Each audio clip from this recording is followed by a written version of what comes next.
Okay,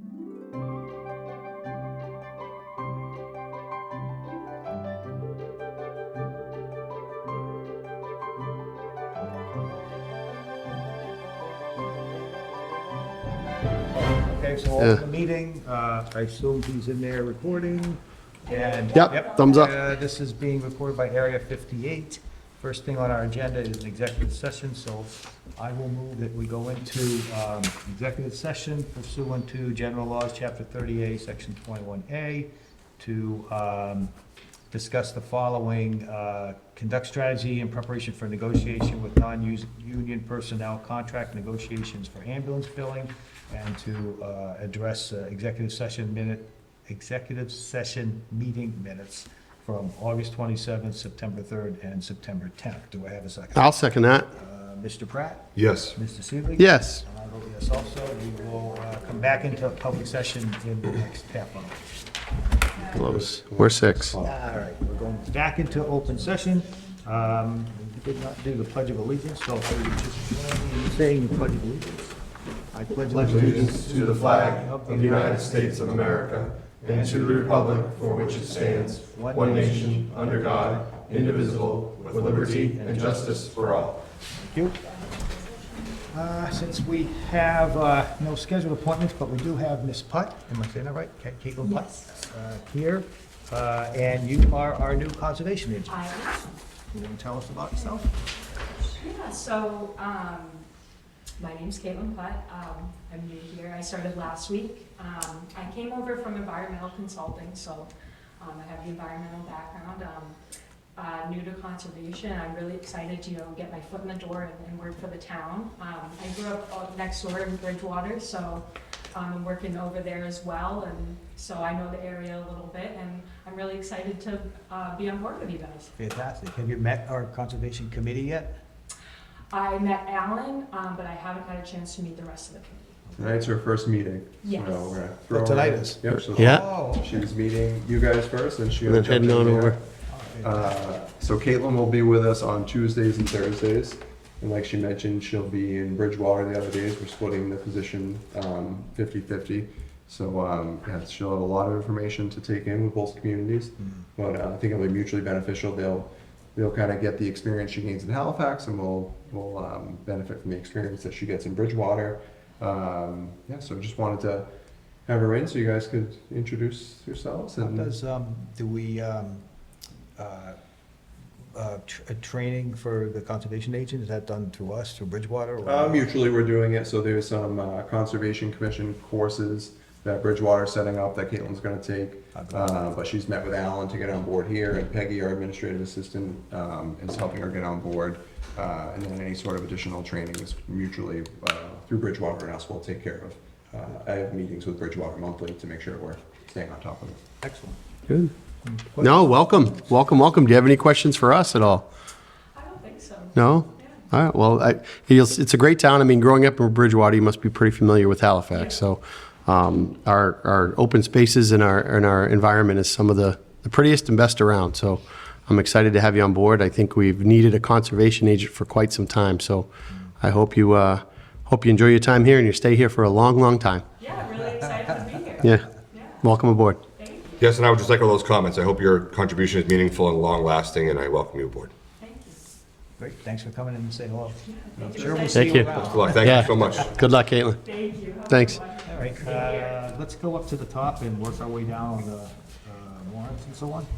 I move to affirm approval of the following warrant and commitment. Vendor warrant number 29 for $100,181.47, and ambulance commitments 9/16/24 through 9/22/24 for $71,532.32. Second.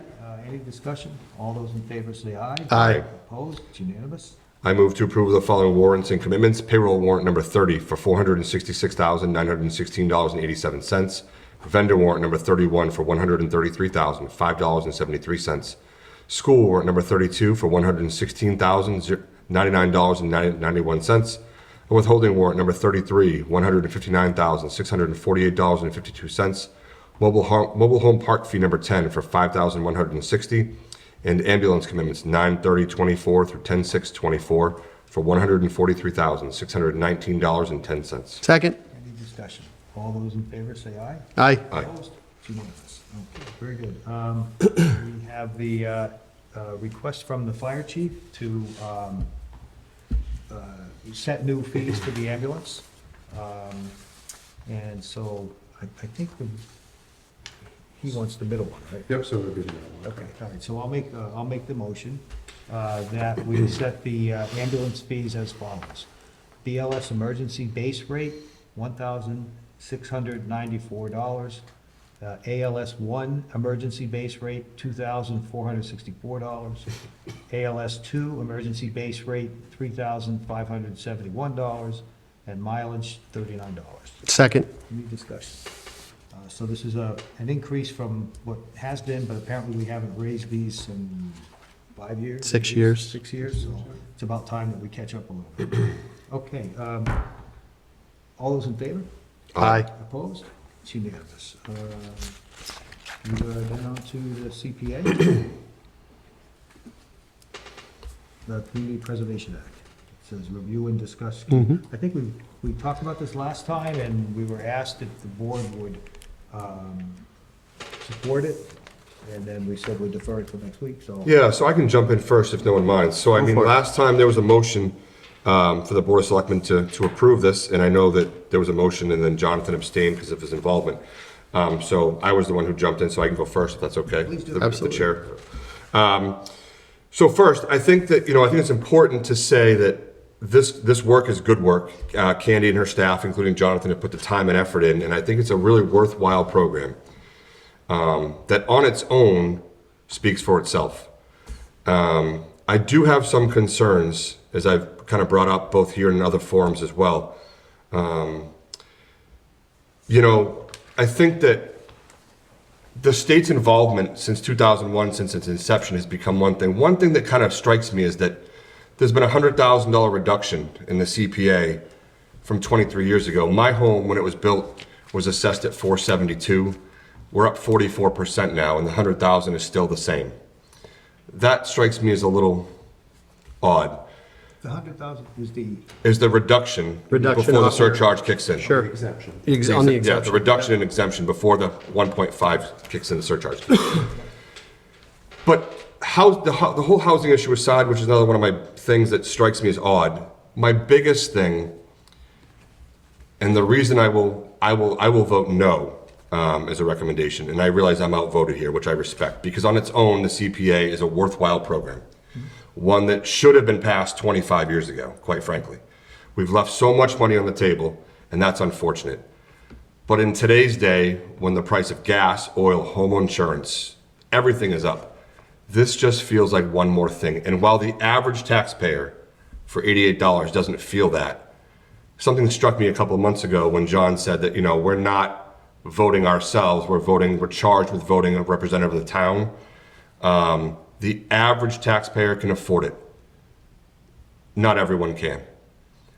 And I just feel like it's one more thing over the head of an average taxpayer.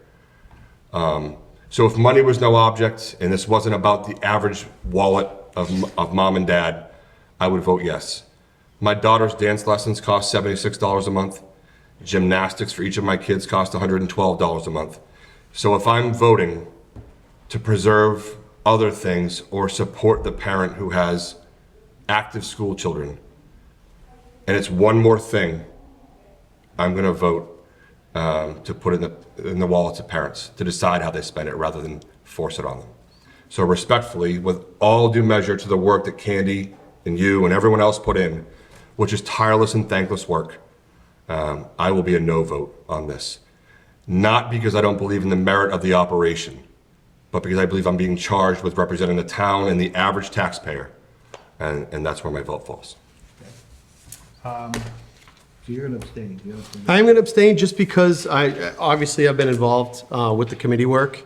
Tom brings up valid points. The one thing I would counter on that one, Tom, is they do have income exemptions. So if there's a family or a group of folks that are truly can't make their payment, they're not going to pay.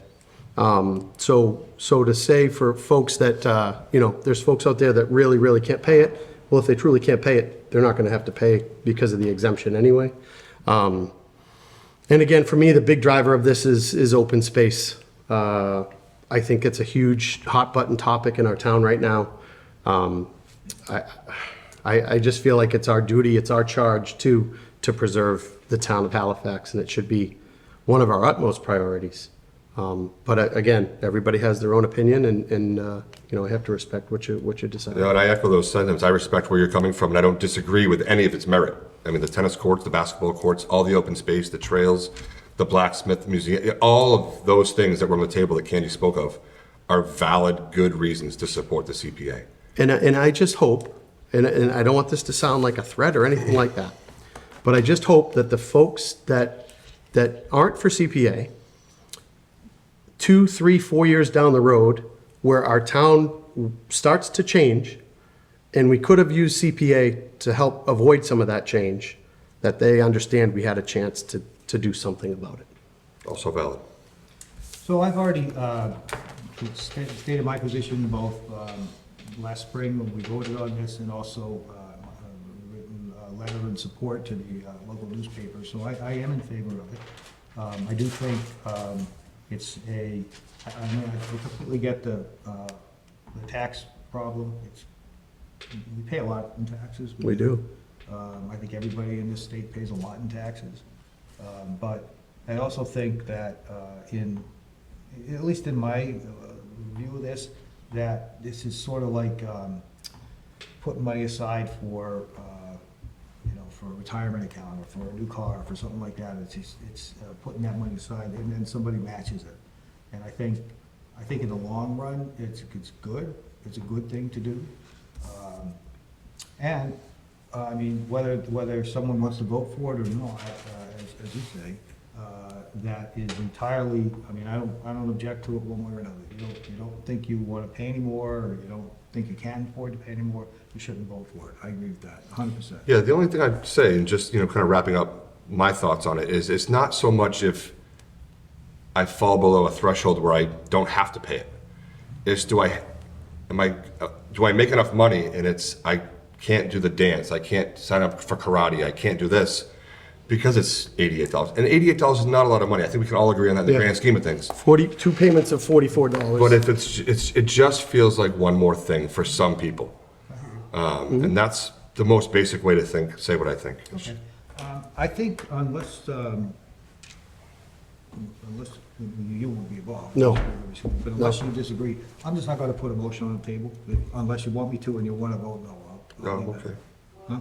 I'm okay. Okay, all right, so I just, I had put a motion on before, I took it back, and we'll just leave it as. But I would encourage you, if you'd like to withdraw your no vote, I have no problem with you supporting it for the work that you've done. I don't have an issue with that. This is not a personal thing between any three of us. I get it. And it's not that I don't think you should support it because you put so much time in. I don't know that you necessarily need to recuse yourself. That's what I'm saying.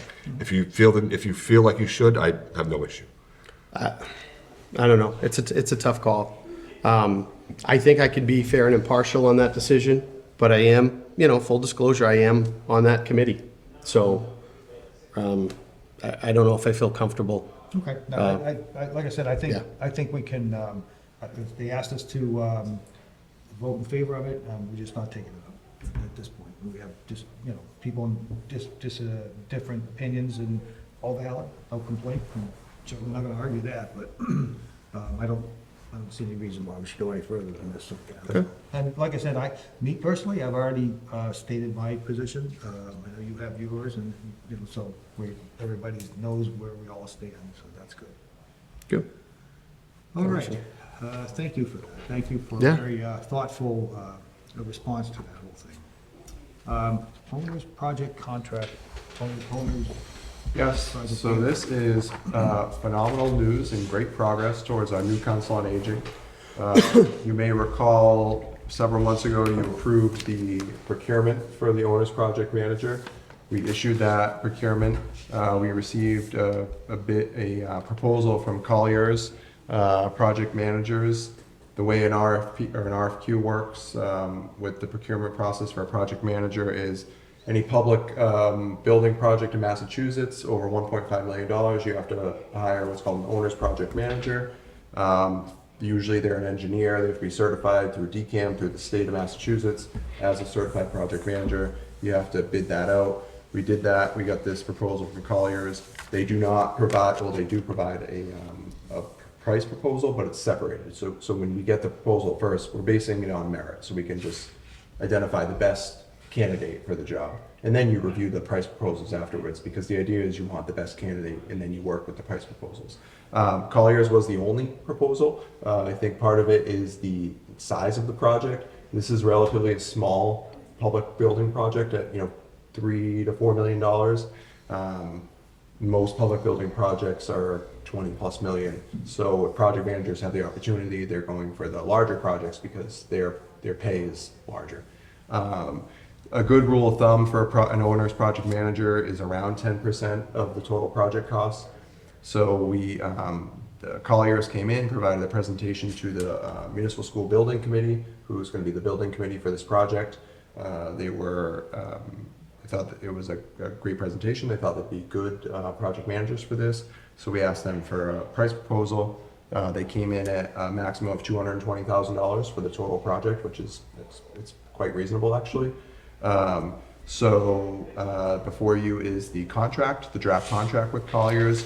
I will note there's been one change from the version that was sent to you, and that is just in the termination clause in reviewing with council. We added it in so that there's no 20% fee that we would pay. So if we terminate the contract, there's no fee that we would pay. We would pay them for the work that they've completed, but they wouldn't be entitled to any sort of Additional fee. That's on 6.1, is that right? It is correct, Yeah. yeah. Okay, so you want us to approve the contract? I would request that you approve the contract and allow me to sign. It's an electronic signature I have to do online on your behalf. The proposed timeline at this point would be we get the contract signed. They would begin the procurement to get an architect, an engineer on board for the design aspect of it. They would work through probably mid-November to do that. We would select a designer at that point. That would be another contract that the board would award. The design would occur through early 2025, likely into June, July of 2025. We would then look to bid out construction as long as it aligns with Thorndike's, which it looks like it's going to, sometime in late summer of 2025.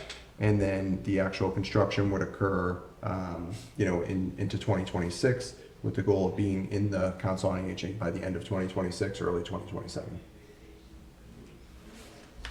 Okay, any questions from the board and comments? No, it looks like a pretty solid contract from what I can see.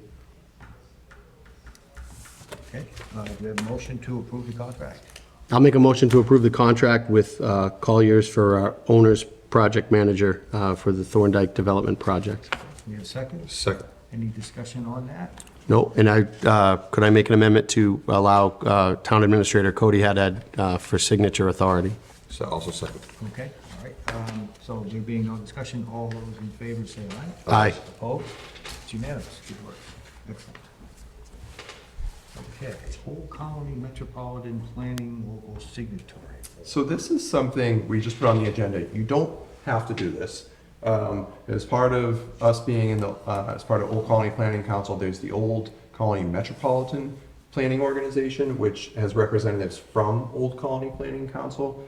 So basically this is just asking if the town would like to nominate someone to potentially be on this committee. I think there's 2 individuals with towns under 10,000 people. But again, if no one's interested, and there's no guarantee even if you are nominated that you get on, because this is all the towns within the region.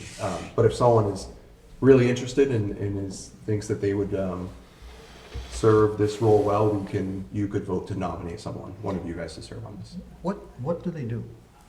They serve so they would oversee the tip, I think it is. Let me just pull up make sure I have the correct information here.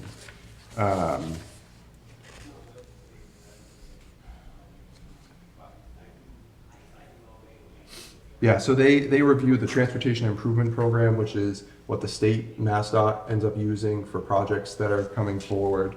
And that basically, that's the main thing that they do. And then federal funds then cycle through that to fund a lot of those projects. They do long-range transportation planning for the region and unified planning work group, which budgets Old Colony Planning Council's transportation planning task. So it kind of sets the broad agenda for the region's transportation goals. So, but like I said, the biggest thing is the tip. Every region has a transportation improvement plan in the works with MassDOT. And like some of our, any state MassDOT project, if it's going to be approved, has to be on the tip.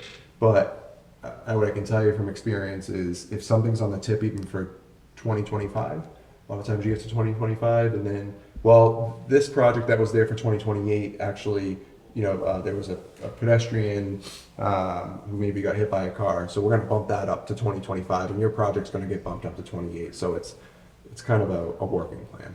And it's a regional thing, right? It is, yeah. So Specific to us. it's not. So we're part of it, but it ends up being the secretary of MassDOT, the administrator of the Highway Division, the president of Old Colony Planning Council, the Brockton Area Transit Authority Administrator, the mayor of Brockton, the chief elected official in Plymouth, and then 2 other designees from the region, which is what this nomination would be for, is one of those 2 other designees.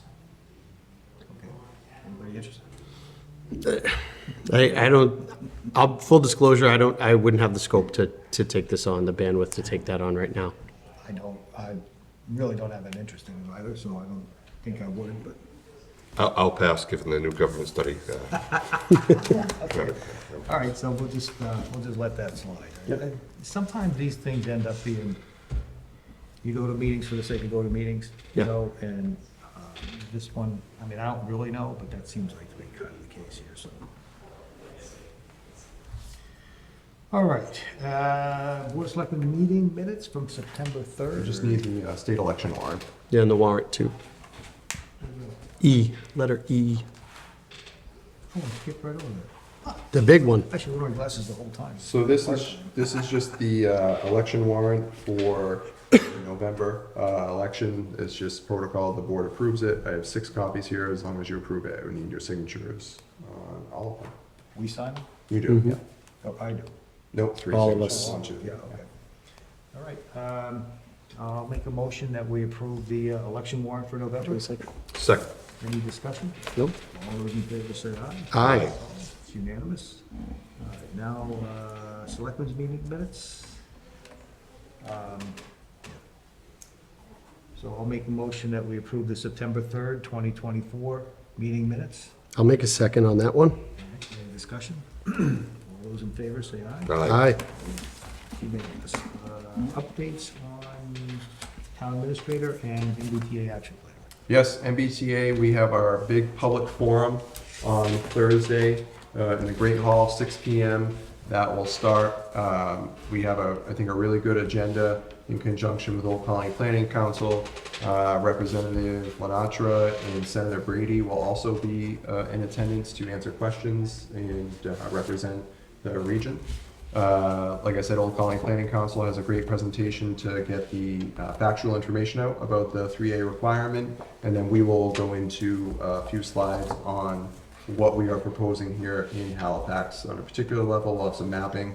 There'll be handouts. We are requesting that anyone who wishes to speak, we're going to have a sign-up sheet in the meeting that we will ask individuals to sign up, and then we'll go through that list. And then if there's time, we'll take more.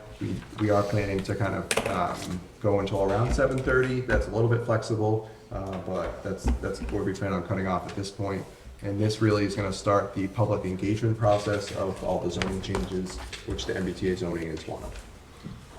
This is a forum, is this board sponsoring it, or is it just this? I think really sponsored by the town. The board is certainly voted to recommend it to the town meeting. So it's being sponsored by the board and then the zoning I bylaw. just want to make sure you guys were all right with that. Was it posted? Did we post it? Oh, yeah. Yeah, okay, okay.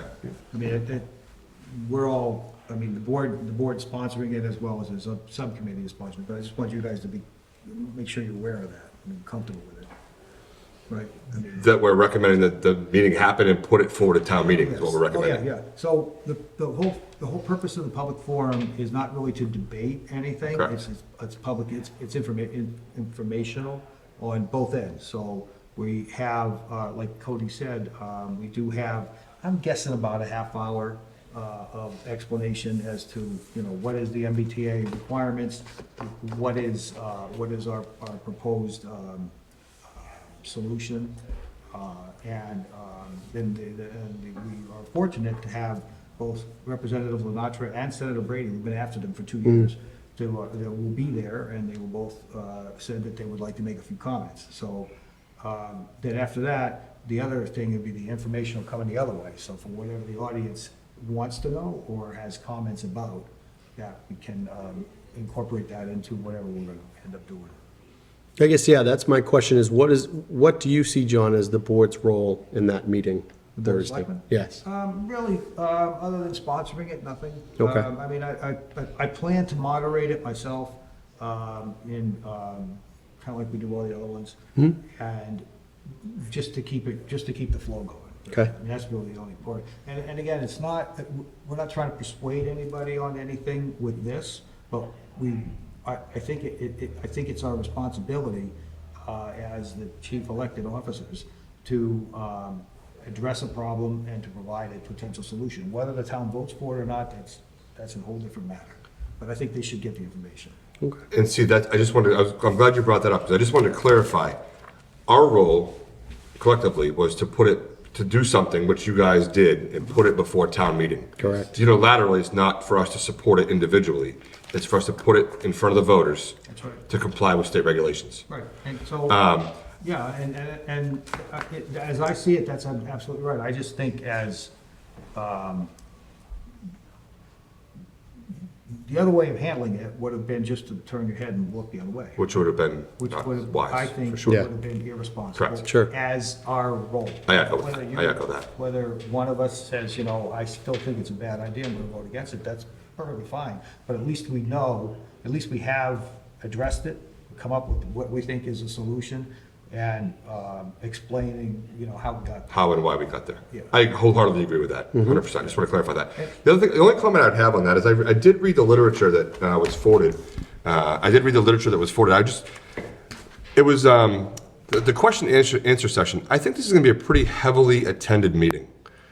And I would just recommend, to the extent that it's appropriate, whether you're moderating or the elected officials are allowing it, I would allow a little leeway on questions. Because I think some of the questions will be leading and not necessarily argumentative, but maybe opposing.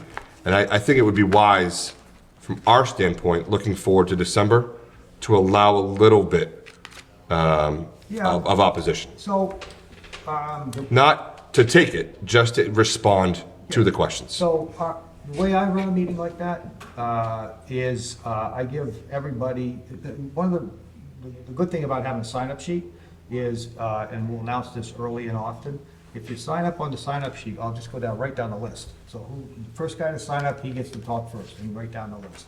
And then, you know, if somebody wants to come back after we've gone through the list and somebody else has, you know, wants to come back again, then yeah, we'll give you that opportunity. Obviously, you have to be careful. You don't want somebody to try to control the meeting by talking too much. So that's just hopefully that doesn't happen. But outside of that, what this is an informational thing. So if members of the audience want to tell us it's a bad idea, go right ahead and tell us that and tell us why. And then, you know, Okay. maybe we can answer your question, maybe we can't. I don't I'm know. glad to hear that, because I'm looking at the draft that was sent, and that's not the gist of what I got. What are you looking at? I'm not sure why that was sent. Honestly, it shouldn't have been sent to you guys, but Okay. I can say the goal of the meeting is to provide information, not to debate whether we should adopt it or not. I understand. Then that's where my question, my previous question comes from. I think you're going to get people there that want a debate. Yes. And if you shut them off, I think you're asking for a little bit more of a difficult situation than you might reasonably expect. And if we have Representative Lenatra's attention and Senator Brady's attention and a full house, I think you're going to get the opposition. And if you shut them down, which is what we're looking at, I think you're going to have a problem. Shut them down, but you know, what I wouldn't do, so the way I think to handle a meeting like that is a lot like we would handle, like we would handle town meetings. So if Fred stands up and he says, you know, I want to know this, that, and the other thing. I don't want him to debate with Senator Brady. I don't want him to debate with you. I want him to ask me that question, then we will find Find an an answer. answer. Find an And answer. then go from there. Because I think what happens if you don't do that is It you get escalates. people jumping up all over the place Yeah. to argue things. They say, wait a minute, what about this, what about that? And then it gets out of control. And I don't want to, I'm not talking about, when I talk about out of control, all I mean is that I'm not trying to direct anything, but I'm trying to keep it as a civil discourse, you know? That's really what I want to do. Okay. And I think, I agree with you, you know, I mean, obviously the signs all over the place now. But I also think that there's a disconnect between what will be on the warrant and what people are mad about. So only thing that's good, what is not gonna be on the warrant, and will never be on the warrant, is do we approve of 3A? That's shorthand, you know, does Halifax approve of it, or do we turn it down? But we don't have that ability anyway, right? That's a state legislature, attorney general, whoever. What will be on the warrant is a zoning change, and we'll explain why that zoning change should be done, driven by the requirements of 3A, but, you know, we could make the zoning change even without 3A if we wanted to. It's not that, so. I understand. I'm just trying to draw attention to the fact that I think that if you just unilaterally shut the mics off on the people who are going to be in the room, I've never done that, and. I'm not saying you, I'm just Yeah. commenting that I think it's going to be pretty well attended and. Oh, it'll definitely be And well and pretty contentious, and reading Yeah. the pre-printed guidelines, a lot of the people won't like that, and it won't go well. I'm just trying to avoid that. We'll try to do the best we can, and that's the only way I could do it, and I think, again, you know, the whole concept here is, this is really for information. We can, because we decide that we're gonna debate it on Thursday night, that doesn't resolve the issue. It has to be debated in town meeting, right? That's when people are gonna make a vote. Right now, you're not voting on anything, we're just telling you, this is what it is, what do you say, that kind of thing. And to be fair, there are potentially, you know, some things that can be changed. You know, if somebody comes up with a better idea on, say, the bylaw part of it, for example, because there are things in there that would we could change it, we still have time to do that. And now's the time to talk about those kind of things. But, you know, and I'm sure there are a lot of people like that are just adamantly mad at the state legislature for even insisting on this. Okay, but at least you understand why we're doing what we're doing. Right. That's, to me, that's the only thing that I can do. And I think, again, it would be irresponsible on the part of the executive arm of the government here, not to at least look at the problem and see if we can come up with a solution that's good for Halifax. Now, it may not solve somebody's political agenda, right? Because I think there's a lot of that too. But, Well, which we've done. We voted that the Yeah. bylaws, you know, we did that as an elected body. yeah, I mean, that's fine. If people want to make a statement, that's fine. Just understand what they're deciding on, and that's really the important part, so. Okay, any other town administrator updates? Yes, we were informed a few weeks ago that we received a $221,000 Green Communities grant. So that's going to take care of some heating and AC concerns here at Town Hall, some HVAC concerns at the police department, weatherization of several buildings, a lot of which would have been capital items if we didn't get this grant. So that's great news. Kudos to Kathy Stanley, our energy manager. We're working on behalf of the elementary school committees, Kingston and Halifax, to submit an efficiency and regionalization grant to explore the idea of full regionalization. So the school committee voted to. All this is just a grant to study it. You know, that's all it would do. So myself and the town administrator from Kingston are working on that. We're hoping to have that submitted either tomorrow or Thursday morning. We got some interesting news on our chargers outside, that the company that the town had selected a few years ago is leaving the North American region. So those chargers will be rendered useless as of Friday. But luckily Kathy Stanley has been on it and she's looking at some alternatives. So there's no issues considering we have 2 electric vehicles here at Town Hall, for instance. It's interesting because the chargers that were installed were on a list that DEP gave us that we had to utilize. And less than 3 years later, here they Yeah. are leading Thank you, the DEP. North American market. But on that same tenor, the work to install the fast chargers over at the Hops Playground parking lot is likely to start in mid-October. It'll take a couple days and those will be up and operational though. Wow. So that's good news, and that's a $300,000 project that's costing the town absolutely nothing. Wow. And that is pretty much it. We have Caitlin, our new conservation agent, getting onboarded. We're still looking for a town accountant, if anyone knows anyone. But Bill and Eric have been doing a phenomenal job, along with Lindsay, our assistant town accountant. And we'll be on October 22nd. The finance committee will be coming in for a joint meeting to kick off the budget season. So we'll have a draft budget memo, talk about how we want to start budgeting for FY26, and just a kickoff meeting with them. And you'll notice Town Hall is pink, Breast Cancer Awareness Month. On the kickoff discussion, so I like to make these things as efficient as possible. Do we have before that Sorry. numbers of some sort that we can use to make decisions, not decisions, Well- but recommendations? No, you're not making financial decisions at this meeting. You're really making, so we issue a budget memo every year of how our departments, how they should prepare budgets. So you'll have a memorandum from me that is a draft of the memo that I plan to send out, and you can provide feedback. It's going to look, based on my financial projections, it's going to be a very challenging year. So the proposal is going to be exactly what we did last year, have departments submit a level service budget, which means you increase where needed to keep your services where they are now. And then also a budget where you have to make a 10% cut. Where would you make that cut and what would the impacts be to your department? Just in case we have to utilize those cuts, we already have that done. And the good thing was, last year our departments did a phenomenal job of doing that exercise. So this will really be another year of doing that. They have a little bit more experience and can identify what the impacts to their department would be and where they would be least impactful. As far as actual numbers, I can give you an idea of what our revenue will be and what, estimating and what I'm estimating our expenses to be. The challenge is, over 50% of our budget comes from the school, and they don't give us any idea of what they're looking at until January. So, I have my projections, what I believe they're gonna come in with, so I can provide you with that. I can provide you with just a general financial picture where I think things will be.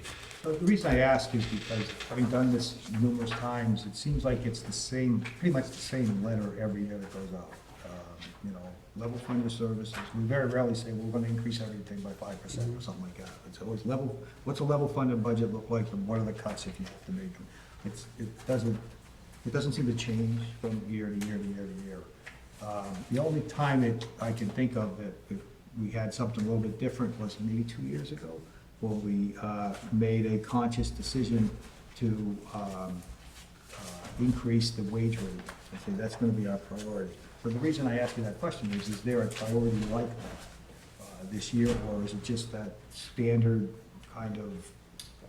Well, to be frank, I think we're gonna have to start talking what the board's tenor with the finance committee is, financially, what you want to do, because in our projections, and I'll get into this more in that meeting, I do not see a scenario where we could present a balanced budget to town meeting without an override or significant cuts. So that's really gonna be the talking point of the meeting, where do we wanna go? And part of that is departments, doing those 10% cuts or potentially more, right, in those scenarios. Doing multiple budgets where we say, let's, like I kind of said, where we do a level service, see where things are, and then maybe there's an appetite to move forward with potential, override, or is that completely off the table and, make it a balanced budget, and if that means 15% cuts, that's what we want to see from departments. Just a guide, because this year is going to be much more challenging for a number of reasons, that I can get into, but new growth being stunted, the rising school costs. The schools last year used one-time funds to supplement their budget, which helped them get through last year. That creates a fiscal cliff this year. And on top of whatever increase they're going to see at, average 3%. And that's without anything on the town side. Those one-time funds have to be made up somewhere. Yeah. So again, just talking out loud to you guys more than anything else, but it may behoove us, I don't know, something to think about. Are there any sacred cows, and anything that you would not touch, anything you don't want to ever change? Is there anything that has to be protected? That's one way of looking at things. Another way is to say, just flat across, everybody gets a haircut. We all get the same haircut, and do with it what you can. And it's the kind of things that you might want to think about, because that's really the decision we need to make. It's not, in terms of the budget to be presented. I don't see an override. I just don't see that. I mean, we can't get through the CPA. Yeah, There's no, there's it's- an override gonna happen. Yeah. I guarantee you an operational override, I don't think I would support it. I really don't. I don't think I ever have. Have on capital projects and so on, and that's a good use of the override, but I just But don't see operationally? operational overrides is. And that's the information we want to get, because that gives me guidance to give departments guidance of, if we're going in based on projections, looking at $1 million deficit, I can say, okay, we're going to have to, 10% isn't going to be enough, for instance. Maybe, I'm throwing out numbers, hypotheticals at this point. We'll get into more of the actuals at the kickoff meeting, but that's the feedback that I'm looking for, the budget memo that I can then send out to all of our departments, so they can take that, prepare budgets, and then work with the finance committee over the next, 4 months, 5 months, to really work on that and bring that in. But an overall, where do we want to be? So in that meeting, I think that could be the agenda, more, not just that flat, not just that same letter that I've seen 100 times, what's a level funded budget, and what's a level service budget, and then what's a 10% cut. I think the discussion has to be deeper than that. We changed it significantly last year. When I got here, we changed it quite a bit. Yeah, That but process was changed. conceptually, it's more or less the same. I agree with you, yeah. No, it's much better than it has been, but it just, I hear it again, like I've heard it for a long Yeah. time. Like, okay, what's your level services budget look like? Which is always some sort of increase, and then what's your reduced one? But do we need to think about, priorities maybe? I don't know, Again, I can't foresee myself ever voting for an operation override. I just don't see it. So we have to leave it in our tax rate. And I really don't see it getting past the ballot. Sure. I just don't, so. Anyway. Yeah, no, that's the meeting. It's just general guidance and a kickoff to the budget season. You're not making any financial decisions. It's more just what are you guys thinking? Where do we want to go as our departments start to prepare these budgets? Because if I think we're one way and you guys are totally the other way, I don't want to, come in January, February and say, oh, we need to restart this process. So kick it off early, make sure we're all on the same page. To dovetail what John said, I think when we went over our selectmen goals, one of them was to present a budget that stays within our 2.5% as best we can. And I do agree, John, I think even if we presented one to the community, I have, little idea that it would, an operational one, as you say, something for a big project, yes, but an operational override, I don't see. And that's important, because you guys are the only one that can put an override on the ballot. There is no other group, body in town that can put in, the selectmen, school committee can't. You guys are the ones that put an override. Yeah. So, like I said, that's very important, because if we're looking at a huge operational deficit, we need to know, okay, where are we making the cuts? Or, where can we work with departments to make those cuts that are the least impactful to the residents? And making sure the residents know, this is a budget, it's within the tax base, and these are the cuts that we're making. This is gonna change, the fire department's gonna cut down to this many people, the police department's gonna cut down to this. Not swaying one way or the other, just letting people know that these are the decisions that we're making based on the feedback that we're getting. Sure. This is all being recorded, so if anybody has a different opinion about operational override, I'm all ears, but I Yeah. don't foresee that happening. So, Yeah. the last override that I can remember was for the Silver Lake. I Full-time thought fire department. full-time fire, I think, from what I heard, Oh, when we went full-time with our When was fire that? department. Years ago. I don't have an exact date, oh, but, no, that's old, that's really old. Yeah. That's operational. The Silver Lake. oh, operational, you're Silver Lake saying? was capital whenever we built Silver Lake. Oh, yeah, but I mean for an operational Yeah. override, Right. yeah. Like 90s or since then? I don't remember the date, I just remember talking with someone That would and, be back in 1990s sometime. Not sure. I think it was that far back. yeah, but they're few and far between here, Yep. yeah. Anywhere, frankly, anywhere in the state, they're very And it- unusual. It's also worth mentioning, John, that we're not the exception here in Halifax as far as the financial picture goes. Nope. Cody, how many override towns are there? Of my peers, we have a group going, there's looking at, it's almost 50% of communities are looking at an operational override in either fiscal 26 or fiscal 27. And just because, particularly in towns like Halifax, new growth is very limited. So, and most of our money comes from the tax base. So it's a 2.5% increase every year to cover your cost. You all know, things are going up a lot more than 2.5% annually. So you can cover it for some period of time, but at some point you can't continue to cover it because 2.5% increase, but 5% annual increases in your cost doesn't add up. So we're not in it alone, but yeah, whatever the decision in the town wants to do, we'll make it work. Okay, is that it for our agenda? That is it. Anything else? You got Fred Oh, here? I'm sorry, Fred.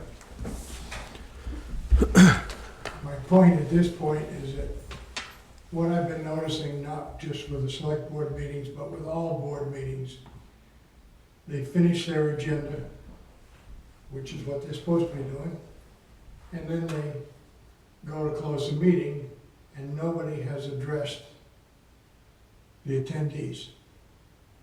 And I think that to be on the open and above boards, that people are attending these meetings, whether it's me or a dozen people, that one of the last things that should be, in my opinion, is do we have any comments or do we have any discussion from the audience? Okay? I think, just so that the people who do attend realize that they have a chance to speak, okay?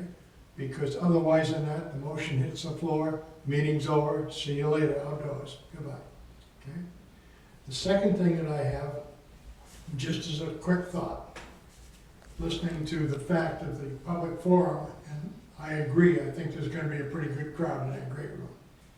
And because you're having a sign-in list, in my opinion, I think you also ought to state that you may stress your point when your turn comes up, but you have a 2-minute time limit. Because anybody who's stressing their point can get their point across speaking in 2 minutes. I haven't been speaking 2 minutes yet, okay?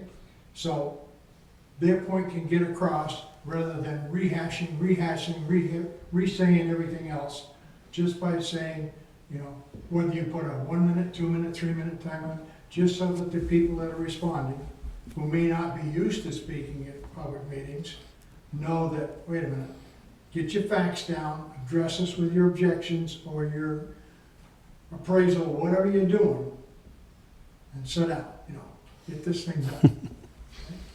Good point. Thank you, John. I do want to comment on the first point, though. Some towns actually have an open session. Typically, it'd be the beginning of a Beginning of the meeting. Meeting or something like that.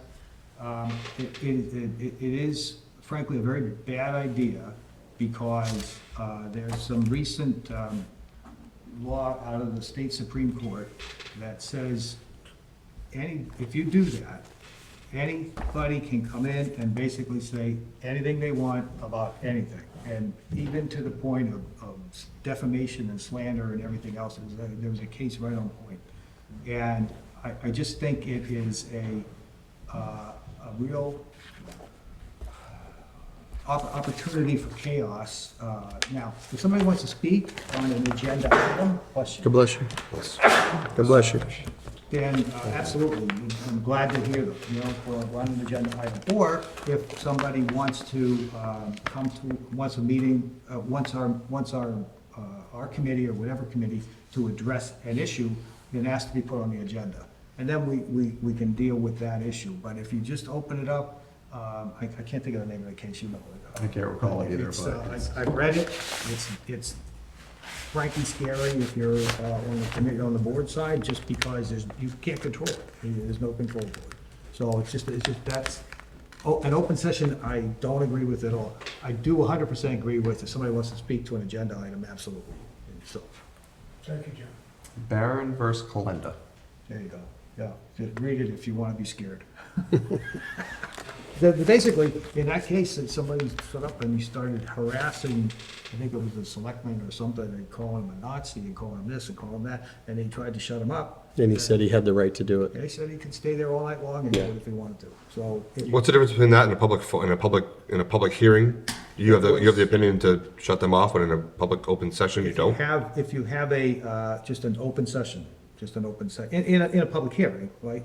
I mean, a regular meeting, but in some towns, Kingston used to, I don't know if they still do, but they will have like, okay, for the first half hour, anybody can come in and tell us anything they want, right? So I just think it's bad practice. It kills the efficiency of the board, and it also just leaves us open to real problems trying to control.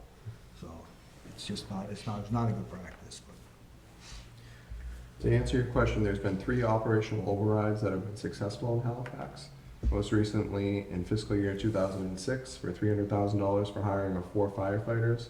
Prior to that, it was fiscal 2003, the amount of $366,000 to fund Silver Lake. And then prior to that, it was 1992 to fund the elementary school budget, the amount of $124,000. So we haven't done an operational in 18 years. Yeah. Few and far in between. Not to make you do more work, but has it ever come onto the ballot and been refused? Or were those the accepted ones, or? Those are the only accepted ones. So there's a list here of like 12 that have lost. Since then? No. The most recent one was fiscal 2006, which that one passed. 18. And nothing on the ballot, nothing even approaching? No. The other ones were 2006, 2005, 2003, 92. There were several in 1992, several in 1991, and one in 1990. Okay, motion to adjourn, So moved. second? Second. Any discussion? All those in favor, say aye. Aye. Opposed? Unanimous. Everybody on Thursday. See ya. night, Thank you, Fred. Thank you, Fred. Thanks for coming.